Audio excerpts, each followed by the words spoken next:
tún ti yá o ẹ fojú ló ń di ayọ̀ jẹ lórí ìkànnì yìí o Ṣòkòtì TV YouTube channel ẹ̀rìmọ̀ sẹ́lẹ̀kẹ̀ ètò tó yà kílálà pẹ̀lú olólùfẹ́ yìí o Abdulrasaq Adéwálé Ṣòkòtì alágbẹ̀dẹ ọ̀run àdìrà ètò bí ẹni ṣàna ìyàwó ẹ máa wò kàn nìyí láti ìgbàdégbà o bó ṣe ń fọ̀rọ̀ wérọ̀ pẹ̀lú lọ́balọ́ba àtàwọn àgbààgbà nílẹ̀ Yorùbá tó tún fètò ẹ̀ wá ìrànlọ́wọ́ fọ́pọ̀lọpọ̀ tó níṣòro àti gbogbo ọ̀rọ̀ tó ń lọ tó ń jà ràn-ìràn láwùjọ wa gbogbo ẹlẹ́ ó máa wò lórí ìkànnì yìí o Ṣòkòtì TV YouTube channel ẹ máa wò ó.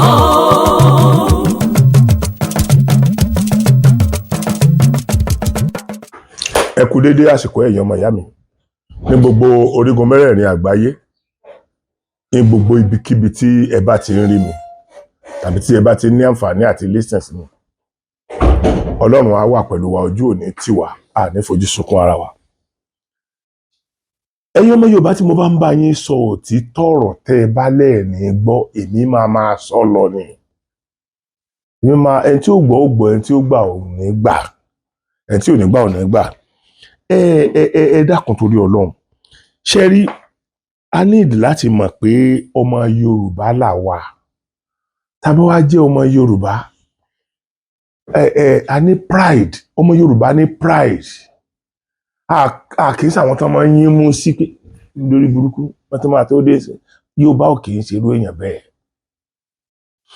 Àwọn ẹ̀yà kan wà tẹ́ ẹ máa gé lọ́wọ́ tí wọ́n máa bọ̀ ká ṣùgbọ́n gbogbo ẹ̀yà bẹ́ẹ̀ gbogbo ohun tí wọ́n ní ègéèsì wa Ọlọ́run ó fi wá jẹ́rìí wọn. Mo sọ nǹkan kan tó jẹ mọ́ ọ̀rọ̀ Ghana sometimes ago bí àwọn ọmọ Yíbò ṣe ń ba orúkọ wa jẹ́ ní Ghana torí Nàìjíríà náà ni wọ́n pè gbogbo àpapọ̀ although wọ́n specify yẹ àwọn kọ̀ọ̀kan specify yẹ wọ́n sọ̀rọ̀ àwọn èèyàn tí ń fún àwọn ní ìṣòro tí àwọn complain lórí ẹ̀. Now ọba àwọn tí wọ́n jẹ ní Ghana yẹn náà òun náà ti wá sọ̀rọ̀ mo fẹ́ kẹ́ ẹ listen kẹ́ ẹ gbọ́ nǹkan tó sọ.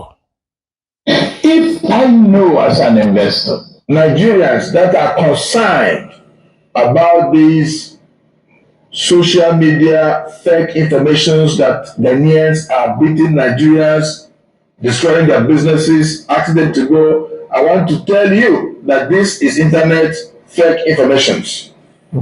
Our people back home and all over the world, we are safe in Ghana. There's no single protest in Ghana. We're 100% safe. Nobody came here for any protest. It's all about internet-generated stories, AI. So I want to assure you people, don't panic. The government of Ghana, they are in control of the security of us, the Nigerians that live in Ghana. There is no cause for alarm. Thank you. Nigerians that are concerned. Bóyá internal generated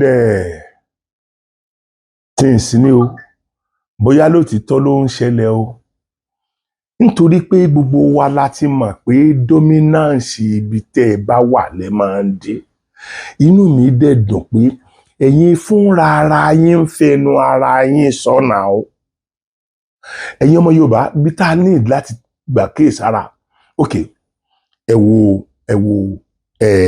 kí náà ń porúkọ China bó ṣe jìnnà tó ẹ tó dé China ẹ tó ń ba China jẹ́ ẹgbọ́n tọmọ ìyá wọn sọ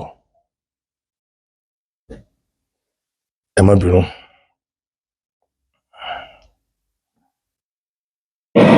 Few minutes. Fellow Nigerians, good evening. What is happening in Gotai and on the street of Guangzhou is very, very appalling. We must speak the fact and say it the way it is. The truth of of the matter is that every action has consequences. A lot of times, our people are using their hands to destroy the image of Nigeria here. Nobody is under 18 here. And if you are up to 18, you are liable to face any punishment owing to what you have done. Now, we see videos of fighting. We see videos of so many things, cultism and all the rest of them. Remember in this Gotai that you people have made an epic center for fighting. I know 4 guys who fought in this place. They are no longer in China today. They have gone back to Nigeria. Yes. I know people will remember the incident. Yes. Good. The day Bilod came, one guy fought. Today, we know where he is. The reason why I'm saying this is that you came here and you are given opportunity to be documented. And all you have been doing is going from one police station to the other. It is not a norm. That is not a norm. The older people here, they wouldn't even want any authority to see their documents. That is the norm. So we have to have this orientation and understand that you are in another man's land. You bought tickets, you got visa. All you are doing in China is fighting and causing nuisance. Who are you? Terrorizing the people. Do you know that Nigerian community has the ability to write and then say that we don't want you in China again as a community and it must be obeyed? Yes. You go back to Nigeria. So conduct yourself very well. Do your business very well. Every business idea you see on earth today comes from a single individual. You see banks, you see aircraft, you see so many things. But for our own, we'll be drinking ourselves to stupor. You wouldn't even have the time to think and then do a business. All you have to do is fighting from one street to the other, destroying the image of your family and that of Nigeria. You are here as a good ambassador of your family and that of your country. We make ourselves animals here because of the way we live. Let me ask this question. How many times have you seen Chinese fighting in the streets of Lagos? Do you see that? You think we are the only foreigners living here? There are Arabs here, there are Japanese here, there are Europeans, Americans, South Americans, Russians. They are here, but they are not behaving the way we do. Please, and please, let us conduct ourselves very well. And the so-called cultists, there is a history in this land. The people that did it before, ask where they were now.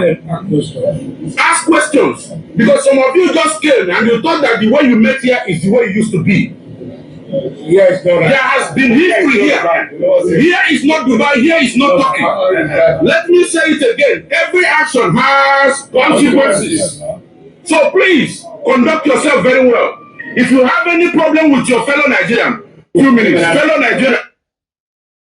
Ẹ tó ti gbẹ́yẹ láti Ghana, ọmọ Igbo ló ó gádà àwọn ẹ̀bẹ́ yìí mẹ́yìn náà rí. Ọmọ Igbo ló gádà àwọn Igbo jọ yẹn. Tó ń sọ tí wọ́n ń ṣe lọ́hùn. Ẹ̀bá cultism débẹ̀ yẹn. Ó ní other things tí ò sí expose. Ọmọ Yorùbá kì í jalè. Ọmọ Yorùbá yìí pààyàn. Ọmọ Yorùbá ò ní tìtorí owó pààyàn. Kò possible. Now, mo fẹ́ tú àṣírí tí ọba yẹn sọ tó ní internet generated content ní nǹkan tẹ́ ń wò táwọn èèyàn ń sọ. Àṣírí yẹn ni mo fẹ́ tú o. Èyí tó kan gọ́fúnà wọn náà, gọ́fúnà kan nínú state wọn. Mo fẹ́ kẹ́ bá mi listen kẹ́ gbọ́. Ìyẹn náà bóyá wọ́n generate yẹn ni. Àlè tí sọ. Ẹ má bínú.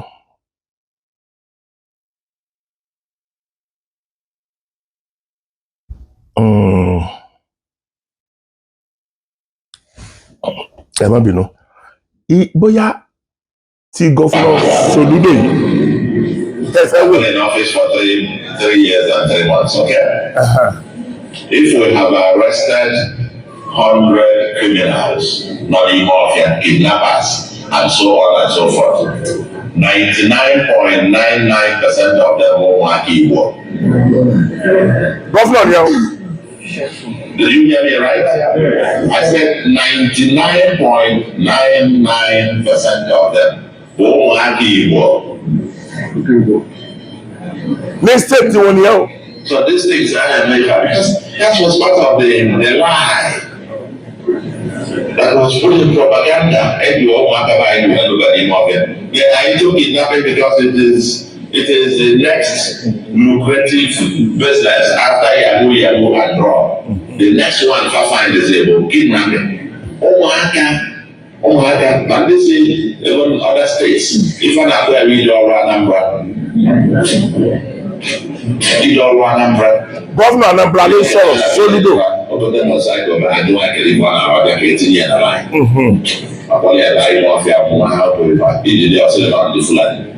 I repeat, and I want you to quote me, right? 99.99% of all the criminals, kidnappers, and so on that were arrested so far,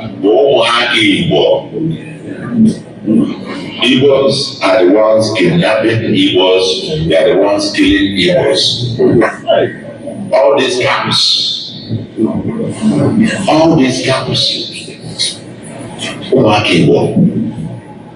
And by the way, because I came with the same false narrative. The false narrative that like, the Fulanis are invading our people. They're now everywhere. They are waiting for whistle to be blown. And and they will take over. And therefore, we are the ones who are the liberators. We are now going into the bush to go to chase out the Fulanis. Nobody asked the question. They are now going to go and liberate you. How do they feed 1 month, 2 months, 6 months, 1 year? How do they feed? How do they feed? So that's you see, one like I said, I'm one of you, but I decided to go home. Actually, in '99, I was a visiting professor at Swanton College. Okay. And I remember the last conversation I ever had at Stanford, because from there I moved down here to DC, to the World Bank, where I spent 18 months. I was just leaving and they were having a Stanford party. And I remember the chairman of the department wishing that I could spend maybe much longer time. My response was, a friend that called me several years to say how my response touched him, my wife. That's why if God in his infinite wisdom decided in only Africa, that must be a purpose. And I couldn't fulfill that purpose in this land. Here, that my marginal contribution to American civilization is next to 0.something%. But my marginal contribution to the advancement of civilization in Africa will be, you see how you are presence elevates the quality of discussion and decisions, and so on. And tomorrow, one of the meetings in Nigeria, that project when I left program Swanton to the World Bank, I was a long-term consultant. I will produce a book published by the World Bank in 2000, entitled "Can Africa Claim the 21st Century?"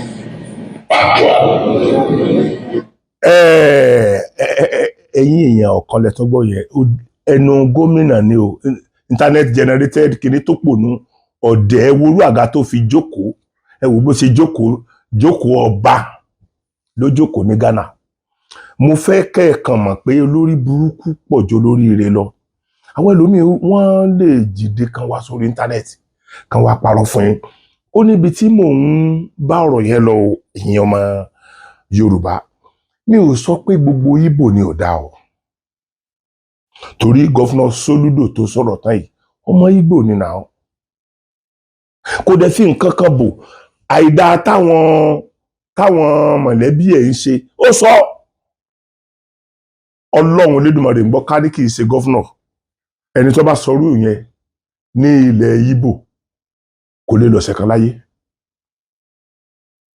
Kò lè lo ọ̀sẹ̀ àwọn tó ti ẹ̀ ní káwọn èèyàn mọ̀ jáde táwọn èèyàn kọ̀ọ̀kan jáde pé láti ta ọjà tí wọ́n yìí jẹun tí wọ́n yìí bọ́ ọmọ wọn tẹ́ndẹ̀ mú wọn tí wọ́n ń dú wọn lọ́rùn ọmọ ìyá yín tí wọ́n ń dú wọn lọ́rùn. Sáwọn yẹn lẹ́ẹ̀ máa fi àwa ọmọ Yorùbá wé. Àkíyèsí tèmi ń pè wá sí lórí ọ̀rọ̀ àwọn ọmọ Ìgbò ni pé inú igbó ni agba okùn ni wọ́n ń pè ní agba. Inú igbó ni agba yẹn tó bá igbó ó gbàgbó lọ́wọ́ onígbó wọ́n ń pe ibìkan ní ọ̀dàn inú igbó ni ọ̀dàn bá igbó tó gba inú igbó ni ọ̀dàn bá igbó tó gba igbó lọ́wọ́ onígbó so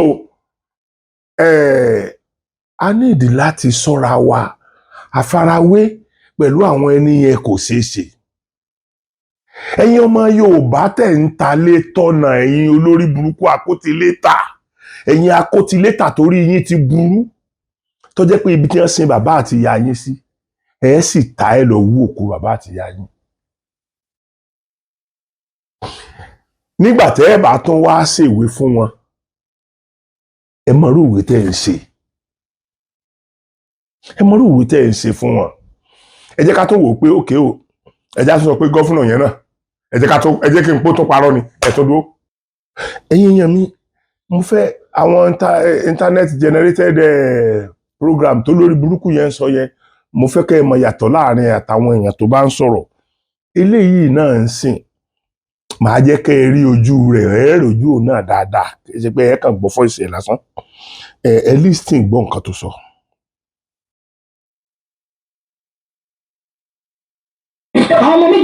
Ladies and gentlemen, Nigeria is our neighbor and friend.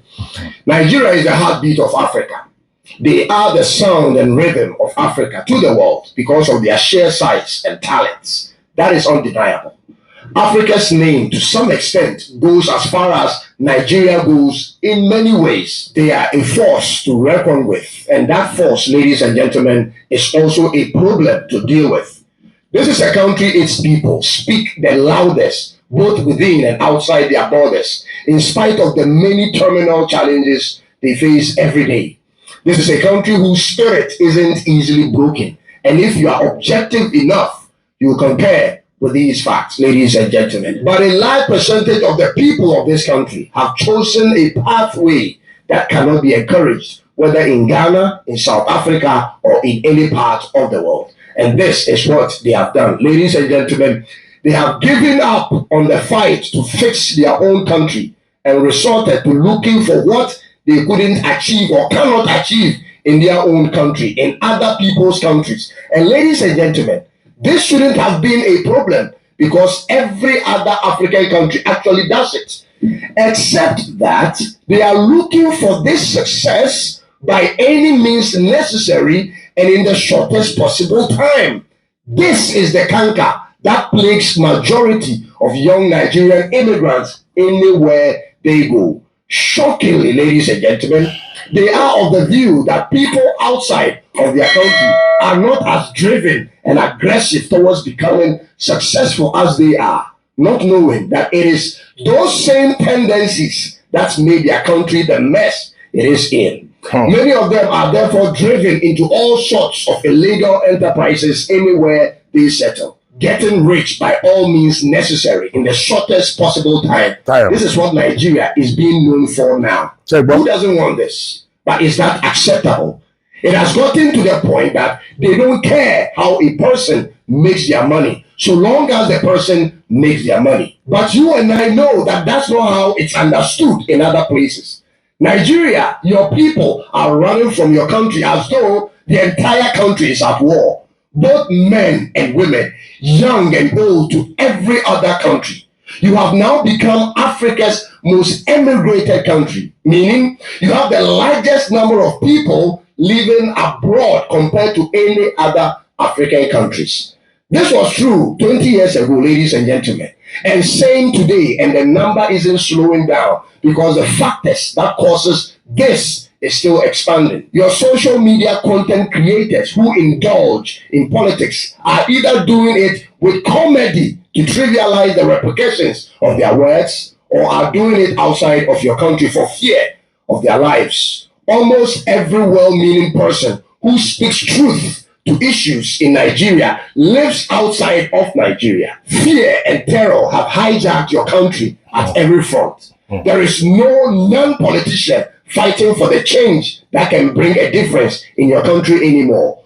Almost every relevant voice in your country is either silenced or paid at this point. Therefore, the fight other countries have to put in to attain the peace you see and desire is what you have denied and declined. It doesn't work like this, Nigeria. Nigeria, instead of trying to make yourselves relevant in other countries, instead of trying to insert yourselves into the social fabric of other countries by all means necessary, how about this? How about you go back home and build your country? You have a country that could use a lot of the smart people. How be it, ladies and gentlemen, that the ones who claim to be smart are leaving or have left the country? Ladies and gentlemen, who have they left behind? How will you build your country like? Ebo, lẹ́nu ọmọ Igbo, lẹ́nu ọmọ Ghana. Ẹ̀yin ọmọ Yorùbá tẹ́ bá rántí dáadáa. Nígbà tí nǹkan yí Ghana yìí lọ́wọ́ níjọ́sìn, orílẹ̀-èdè yìí ni wọ́n sá wá. A sì gbà wọ́n tọwọ́ tẹsẹ̀. Àwọn iṣẹ́ tí ò yẹ kéèyàn ṣe, wọ́n ń ṣe. Wọn ò ń jalè o, wọ́n ń struggle fúnra ara wọn. Àwọn tó ń ṣàṣẹ́wó wọn kíá. Because wọ́n believe pé àwọn ò jalè, pé àwọn sì ní táwọn lè tà lára wọn. Àwọn tó ń ru gíláàsì, wọ́n mọ̀ ta panké, wọ́n mọ̀ ta pọfọ́ọ̀fù, ta bọ́ọ̀sì, ta kankan. Nígbà tí ìlú wọn padà dá, wọ́n padà bẹ̀. Ìlú ọ̀hún ló wá di ẹni tó ń yọ sùtì ètè sí Nàìjíríà lénìí. Wàláhì wọn ò dẹ̀ jẹ̀bi rárá. Kò sí nǹkan kan tó súnmọ́ ẹ̀bi nínú ọ̀rọ̀ wọn. Torí pé wọn ò ní la ojú sílẹ̀ náà kí tàlùbọ̀ kọ́ ojú ọ̀hún. Ẹ wá wojọ́ tèmi ti ń pariwo fún àwọn ọmọ Yorùbá pé ẹ jẹ́ ká fura o, ẹ jẹ́ ká fura o, ẹ jẹ́ ká fura. Okay. Ṣebí ẹ̀yin kan lè ń sọ wípé ìjọba Síwájú Bọ́lá Ahmed Tinubu ọ̀dà. Tá bá ní ìjọba Síwájú Bọ́lá Ahmed Tinubu ọ̀dà. Ṣebí the only person náà tó tún níwò tá lè sọ pé àti ìmọ̀ tó ń lè ṣe òun lòbí. Òbí darapọ̀ mọ́ wọn àbí darapọ̀ mọ́ wọn. Àbí kò tí join coalition tó ń fẹ́ ṣe rí.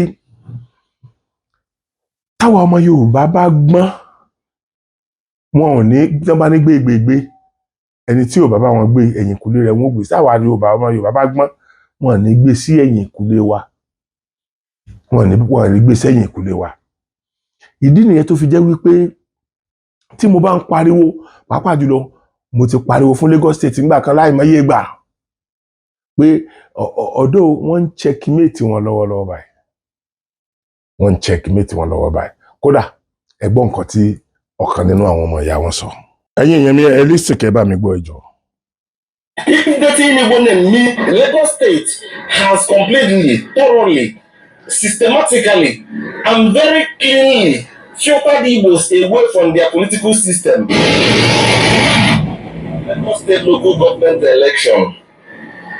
When I say that Igbos lacks emotional intelligence, a lot of people usually come for me. You don't like Igbo. You usually talk down on your people. Anybody that sells his brother, even the buyer will not trust him. Oga, what I am talking about is reality. Igbos used to be in Lagos State House of Assembly. There used to be Igbos, one or two Igbos, representing Lagos State in the National Assembly. But today, there is no single Igbo, even as a councillor in Lagos State. Lagos State has completely filtered the Igbos away from their political system because of our lack of emotional intelligence. Even though the saying that Lagos State is a no man's land is a figurative statement, some Igbos used to take it serious. That statement wasn't meant to be serious, it was just figurative. But some Igbos used to take it serious. And Lagos State has responded to it by filtering Igbos away from their political system. There are things you don't drag with your host. There are things you don't say to your host. There are things you don't say to people when you go to their house. Even if it's your brother. When you are in your brother's house, there are certain things you don't say to him. It doesn't make you weak. It doesn't make you a coward. It only makes you smart. And Igbos don't understand this. You continue to sing it to the ears of your host that Lagos is a no man's land. And Lagos responded. Lack of emotional intelligence. As soon as we address this issue, the better for us. Lagos State. Mo rò ẹ gbọ́ ntí ọmọ Ìgbò yẹn sọ yẹn.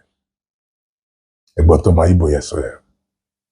Àwọn ọmọ Ìgbò tó ti wá bá débi wípé wọ́n ń lọ ṣe àwọn ìwé kan jáde tí ń fìdí ẹ̀ múlẹ̀ pé àwọn làwọn ní Ifẹ̀. Ọmọ Yorùbá ọjọ́ wo la fẹ́ gbọ́n? Tó bá jẹ́ pé lóòótọ́ ni Lagos State filter àwọn out, ẹ̀yin yòókù ńkọ́? Ẹ̀yin state yòókù ńkọ́? Sẹ́yìn náà ò ní filter àwọn out ni. Ọmọ Yorùbá mélòó ní ń bẹ ní State House of Assembly ní ilẹ̀ Ìgbò gbogbo ilẹ̀ wọn? Ọmọ Yorùbá mélòó ní councillor nílẹ̀ Ìgbò? Ẹ sọ. Ọ̀dọ̀ wa yìí náà ni ààyè ti gbolè tó ti gbọ̀lẹ̀. Ààyè tá a fi gba àwọn Fúlàní náà ló jẹ́ kí wọ́n wọlé sí wa lára tó dá exceed.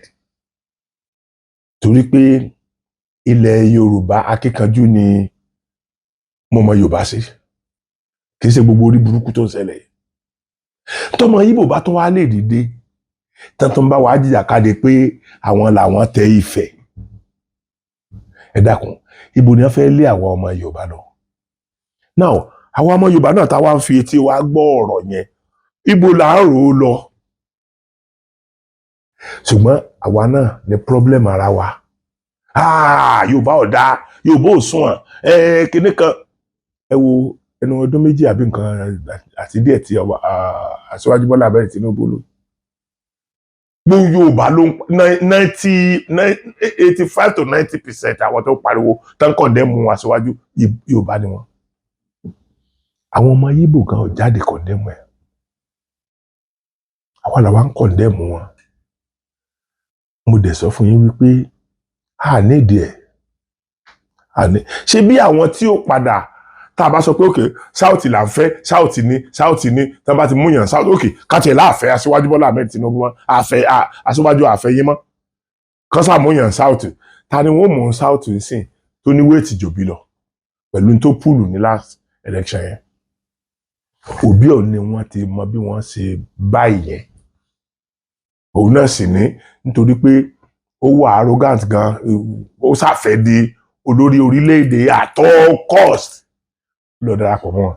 Ṣé ẹ̀yin wá believe pé níbi tí àwọn El-Rufai wà, tí àwọn Àtíkù wà, táwọn nǹkan kan wà, wọ́n ó sì fún Obi ní presidential candidate?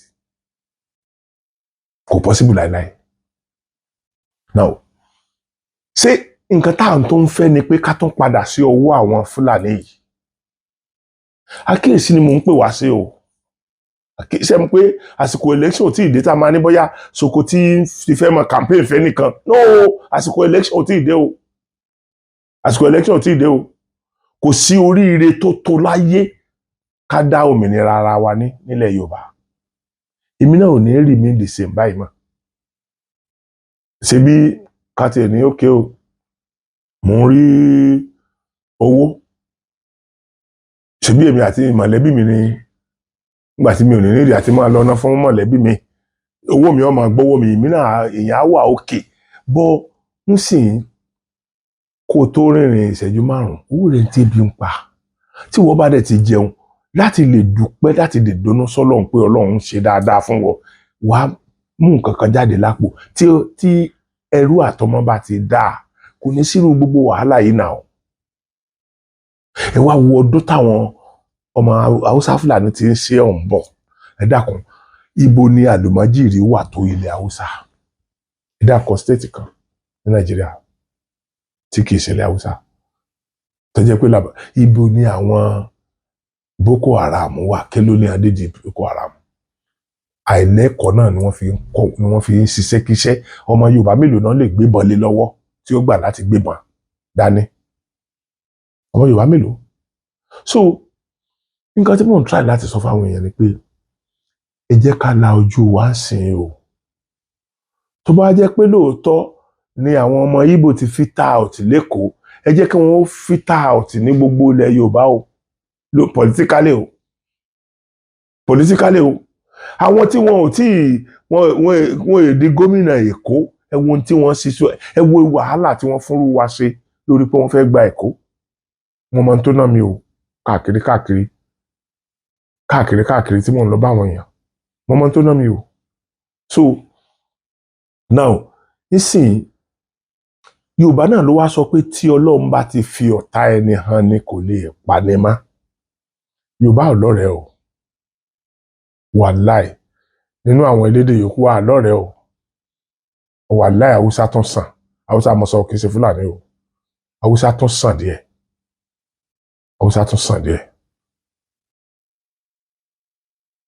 Haúsá lè ti Fúlàní lè ti gbalẹ̀ Haúsá mọ́lẹ̀ Haúsá lọ́wọ́, so lè dá wọn pẹ̀lú Haúsá mọ́ sí Haúsá Fúlàní ni. Tọ́ba yá sìn yóò change, èdè yóò change pátápátá, yóò di Fúlàní àní pé wọ́n láwùsá mọ́. Ẹbí kan wọ́n ti bẹ̀rẹ̀, ìbá Haúsá là máa ń pè wọ́n tẹ́lẹ̀. Gbà yá ó di Haúsá Fúlàní.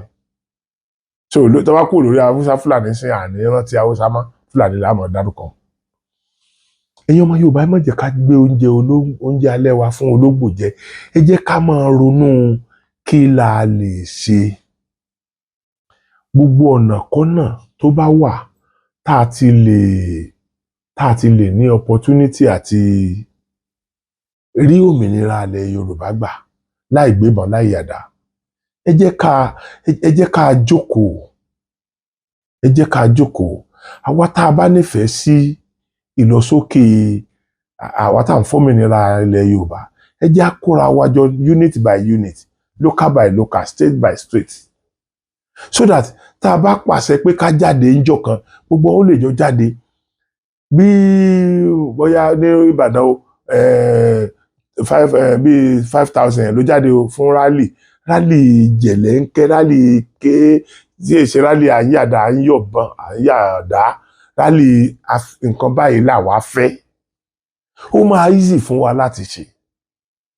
Ẹ má jẹ́ káwọn kan ó kó sí wa nú kan divide àwa against ara wa. Ọlọ́run jẹ́ àgbọ́. Ìníṣọ́jú báyìí lọ again lérè. Ìníṣọ́jú báyìí. Àwọn iṣẹ́ tí mo lè ṣe pọ̀ gan o. Àwọn èèyàn tí mo fẹ́ lọ interview àtàbáwọn èèyàn tí mo ti interview tí mi ò tí ì lò wọ́n pọ̀. Ṣùgbọ́n kíní ìlú kọ́kọ́ ń dẹ́rù bà mí náà. Mo sì mọ̀ pé àwọn èèyàn èèwò rẹpẹtẹ kò ní mínì. Àwọn tó bá wò náà bóyá wọn á lè máa bá wọn sọ fáwọn tí ò wò. Torí pé ilé tó bá ń bàjẹ́ ọ̀pọ̀lọpọ̀ ẹlòmíràn rẹ́dì láti wò.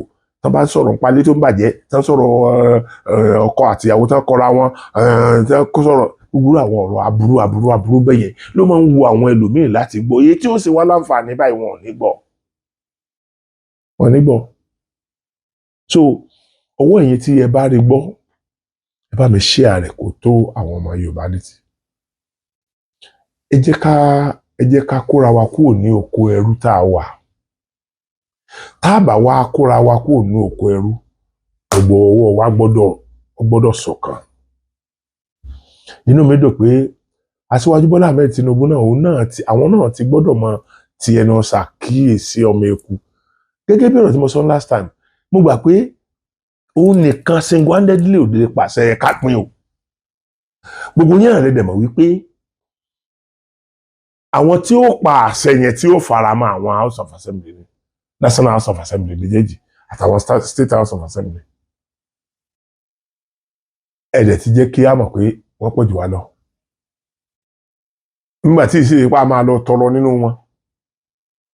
So automatically èmi ń wo situation pé tọ́lọ́run bá jẹ́ kí ìjọba yìí bọ́ kúrò lọ́wọ́ wa ní South within a very short time, tó wá jẹ́ àwọn ọmọ Haúsá, àwọn ọmọ onílùú gangan ló wà ńbẹ̀, àti wá gba òmìnira àti kíkálukú dúró fún òmìnira yẹn kò ní ní wá lára.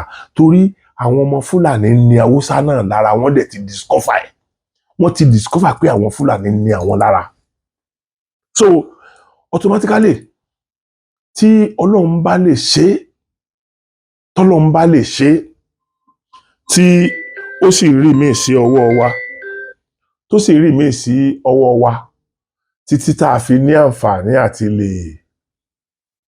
rí nǹkan yẹn gbà ó máa tù wá lára díẹ̀ o Ọlọ́run lè jùmọ̀ rí àwọn pẹ̀lú Ọlọ́run àwọn pẹ̀lú wa àní fojú sunkún ara wa ẹ ṣé.